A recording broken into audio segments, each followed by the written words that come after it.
जय श्री राधे। रामधारी गुप्ता, खंड 1, पितलेखन संख्या 47, गति 100 शब्द प्रति मिनट। डिक्टेशन प्रारंभ। अध्यक्ष महोदय, मैं आपकी आज्ञा से अपना बिल सदन के सामने विचार के लिए रखना चाहता हूँ।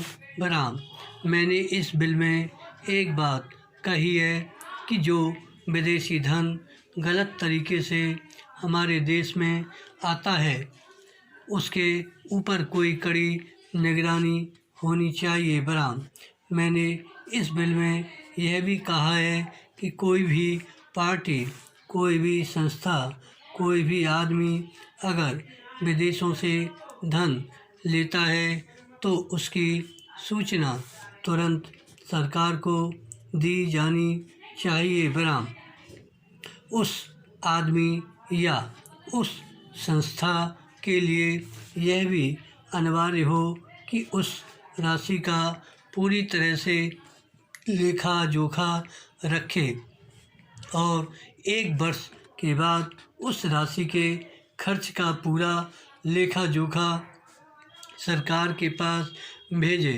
ताकि सरकार को मालूम हो सके कि कितना धन विदेशों से आया तथा वह किस प्रकार खर्च हुआ। पैरा, इस सदन में इस संबंध में अनेक बार बहस हो चुकी है। बराम, स्वयं गृह मंत्री जी ने यहाँ कहा था कि वह इसके संबंध में एक बिल सदन में लाएंगे, लेकिन मुझे बड़े दुख के साथ कहना पड़ता है कि 2.5 वर्ष बीत जाने के बाद भी आज तक यह बिल सदन में नहीं आया। बराम, आज अगर कोई यह कहे कि मैंने यह पैसा अमेरिका से लिया है या चीन से लिया है या अन्य देश से लिया है तो उसके ऊपर आज कोई भी मुकदमा नहीं चल सकता। बराम, आज हमारे देश में कोई कानून ऐसा नहीं है जो इस चीज़ पर प्रतिबंध लगा सकता हो। बराम, आज 3 बड़े बड़े देश हैं जहाँ से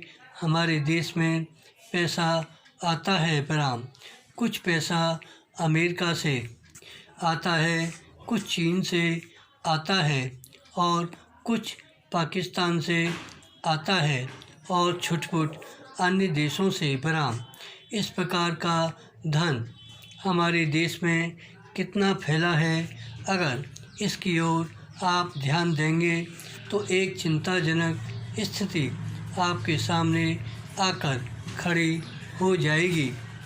बराम, अगर इसी तरह से चलता रहा तो हो सकता है कि एक दिन हमारे देश की सुरक्षा, प्रजातंत्र की सुरक्षा खतरे में पड़ जाएगी। बराम, विदेशी सेना हमारे देश पर आक्रमण न कर सके, इस बात की चिंता तो हमारी सरकार करती है, लेकिन विदेशी धन की कोई चिंता यह सरकार नहीं कर रही है। बराम, आज चाहे राजनीतिक क्षेत्र हो, सामाजिक क्षेत्र हो, शिक्षा का क्षेत्र हो, चारों तरफ विदेशी धन के जरिए बाहर के लोग हमारा गला घोंटने के लिए तैयार बैठे हैं। बराम, आप बड़े बड़े शहरों में जाएं तो पता चलेगा।